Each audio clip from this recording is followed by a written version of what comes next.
Bueno, entonces comencemos hablando acerca de lo que es el mieloma múltiple. Se define como una neoplasia maligna de las células plasmáticas que se caracteriza por la proliferación clonal de estas en la médula ósea y produce infiltración medular, daño al hueso, producción de inmunoglobulinas monoclonales, que es lo que conocemos como proteína M y que lo podemos evidenciar en suero y o en la orina, y disfunción de órganos y tejidos por el depósito especialmente de estas inmunoglobulinas monoclonales. Y respecto a la etiopatogenia, entonces, ¿qué es lo que lleva a que se desarrolle el mieloma múltiple? Bien, entonces para entender cómo comienza el mieloma múltiple tenemos que recordar que el mieloma múltiple es una patología de los plasmocitos y los plasmocitos no son más que la última fase de maduración del linfocito B. Entonces, para poder entender de dónde viene este plasmocito, tenemos que recordar que el linfocito B naive, que nace, que sale de la médula ósea, va a llegar al ganglio linfático y en el ganglio linfático ingresará al folículo primario, lugar en donde madurará a ser un centroblasto y posteriormente entrará a una zona que se conoce como el centro germinal. El centro germinal tiene una zona que se llama la zona oscura y otra zona que se llama la zona clara. Entonces, en la zona oscura lo que va a ocurrir principalmente es que los linfocitos van a multiplicarse, van a hacer algo que se llama la expansión clonal y van a mutar sus anticuerpos, que es lo que se llama la hipermutación somática, ¿de acuerdo? Luego, cuando pasan a la zona clara, es este el lugar en donde comienzan a competir y los mejores, aquellos que mejor reconozcan los antígenos con una mejor especificidad y que adicionalmente no reconozcan antígenos propios como si fuesen ajenos, son aquellos que van a sobrevivir. Los malos van a morir, ¿de acuerdo? Y esto va a darnos el resultado de lo que es el plasmablasto. El plasmablasto finalmente saldrá de ese folículo primario ya madurado como la célula final que es el plasmocito o que puede ser el linfocito B de memoria. Cualquiera de las dos puede ocurrir. El plasmocito es el que tradicionalmente se asocia con el mieloma múltiple cuando produce mutaciones genéticas que hacen que éste se vuelva canceroso. Ahora, cuando esa célula ya ha salido, ya está madurada, lo que vamos a encontrar es que esa célula puede transformarse poco a poco en mieloma múltiple pasando por diferentes etapas. Es como una historia en varias fases. Empieza tranquila, luego se complica y al final se vuelve una enfermedad muy agresiva. Entonces, comencemos por la primera fase, que es cuando la célula B sale del centro germinal. Entonces, ese plasmocito que ya está maduro comienza a sufrir sus primeros cambios genéticos que lo van a llevar a convertirse en una célula cancerosa. Estos son las translocaciones del gen IGH o la hiperdiploidía. Estas alteraciones no causan cáncer todavía, pero sí generan una célula clonal que va a ser distinta de las demás. Y eso es lo que lo va a llevar a la segunda fase que se llama MGUS o también conocido como gametopatía monoclonal de significado incierto. Y esta es la primera fase reconocible de la neoplasia.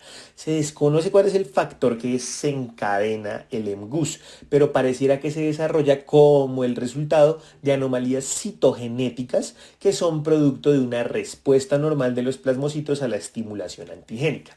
Entonces, esto es lo que lleva a que se produzca un clon de células plasmáticas que van a producir una inmunoglobulina monoclonal. Entonces, para este punto hay pocas células clonales, no producen síntomas ni tampoco producen daño de órgano.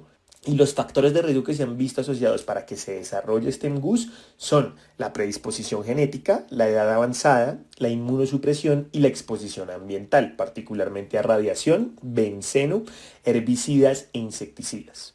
Es importante aclarar que muchas personas con MGUS nunca progresan a mieloma, pero otras sí. Y estos cambios se adquieren durante décadas. Si la patología progresa, aquí ya hay más células clonales y pasamos a una fase que se llama el smoldering mieloma, que es el mieloma indolente o latente. En esta fase todavía no hay síntomas ni hay daño, pero el riesgo de progresar a un mieloma múltiple es mucho mayor que el riesgo que tiene el MGUS. Y en este punto de la progresión es donde comienza a haber más mutaciones adquiridas, cambios en el número de copias de genes, cambios epigenéticos como la hipometilación, que terminan siendo como acumulación de errores que vuelven a la célula cada vez más mala. Y durante todo ese proceso, el entorno de la médula ósea protege y alimenta el mieloma mediante células vecinas con señales paracrinas, angiogénesis. Es como si la célula formara todo un ecosistema que le ayudara a sobrevivir. Y ya finalmente entonces llegaríamos a la fase de mieloma múltiple, en donde ahora sí van a aparecer los síntomas y el daño a los órganos. Entonces los órganos que más se suelen comprometer son los huesos, que comienzan a romperse, a tener fracturas, a doler. La anemia, la médula ósea comienza a suprimir la formación de glóbulos rojos, problemas en los riñones por depósito de las inmunoglobulinas que se producen en exceso y calcio elevado en la sangre fruto de la osteólisis constante. En este punto ya se necesita tratamiento activo porque ya hay un compromiso por parte del mieloma.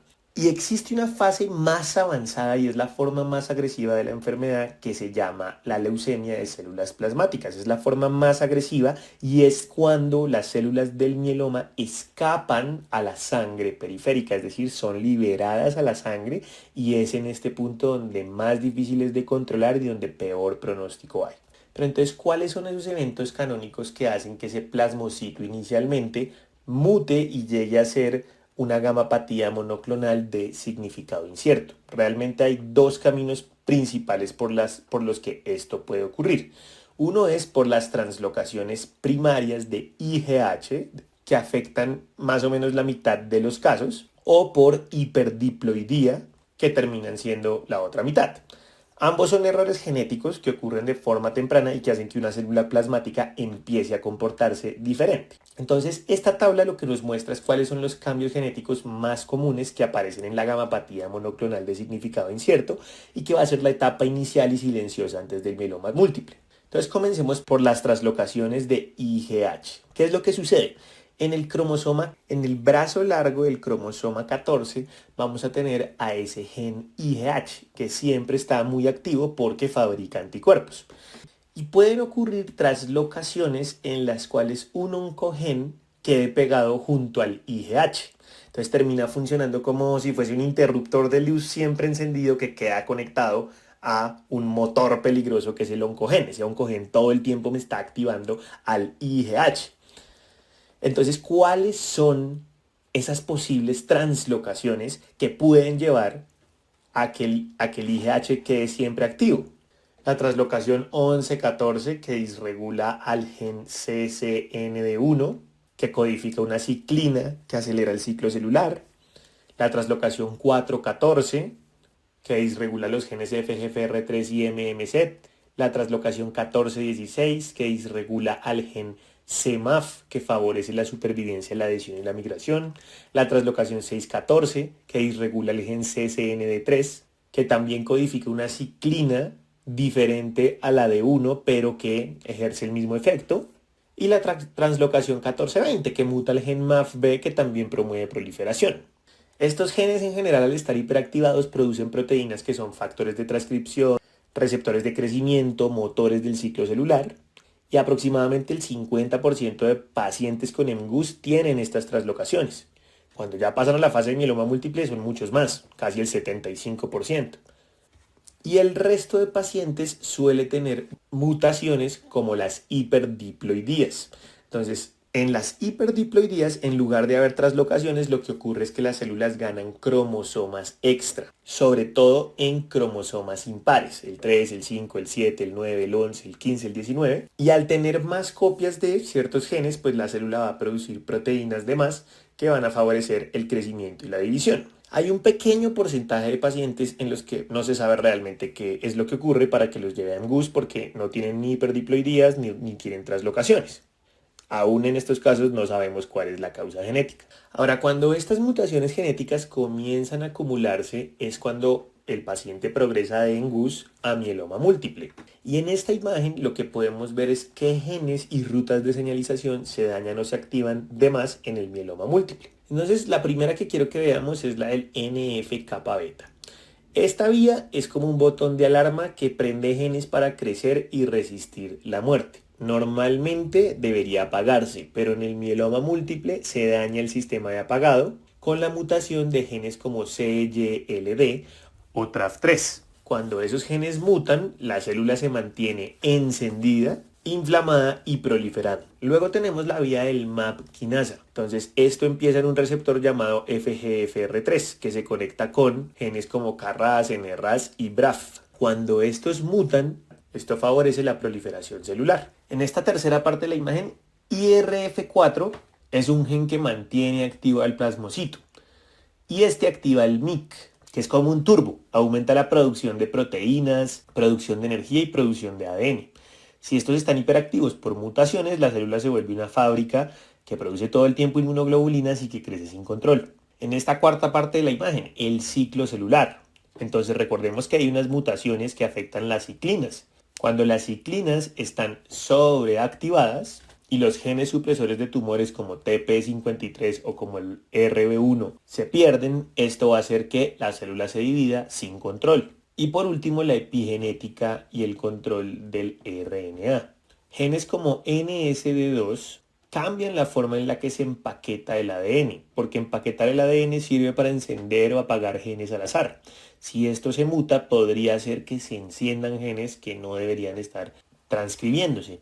Y DIS3, que su función es destruir RNAs dañados, si se muta puede permitir que se acumulen mensajes ARN mensajeros defectuosos, llevando a que haya más caos en esta fábrica genética. Entonces, en resumen, en el mieloma múltiple, el plasmocito nunca se apaga por culpa de NF-kappa beta, acelera siempre por culpa de las vías MAP quinasa y MYC, ignora las señales de alto del ciclo celular y reescribe el manual genético que está dado por la epigenética con las mutaciones de NSD2 y DIS3. Todo esto hace que crezca, invada y sobreviva cuando no debería. Y es importante saber que estas mutaciones secundarias no suelen ser aleatorias, realmente se correlacionan con la mutación primaria. Por ejemplo, los pacientes que tienen hiperdiploidía tienen muchas mutaciones en NRAS, mientras que los que tienen translocaciones 11-14 presentan mutaciones en KRAS, en IRF4 o en CCND1. Y los pacientes que tienen translocación 4-14 pueden presentar mutaciones en FGFR3, DIS3 y PRKD2. Ahora, ya entendiendo toda esta cuestión de las mutaciones, hay todo un microambiente en la médula ósea que favorece que el plasmocito prolifere. Entonces, este plasmocito lo que hace es manipular a sus vecinos. ¿Cuáles son sus vecinos? La célula estromal, los osteoclastos, los osteoblastos y los vasos sanguíneos. Y los manipula con el objetivo de que le den comida, le den refugio y le den poder mientras destruye a los huesos. Con las células estromales, ¿qué hace? Se pega a ella usando moléculas de adhesión como BCAM1, BLA4 y CAM1 y CD40. Y esas células estromales lo que harán será liberar interleuquina 6 y factor de crecimiento endotelial que van a funcionar como un combustible para que el mieloma crezca.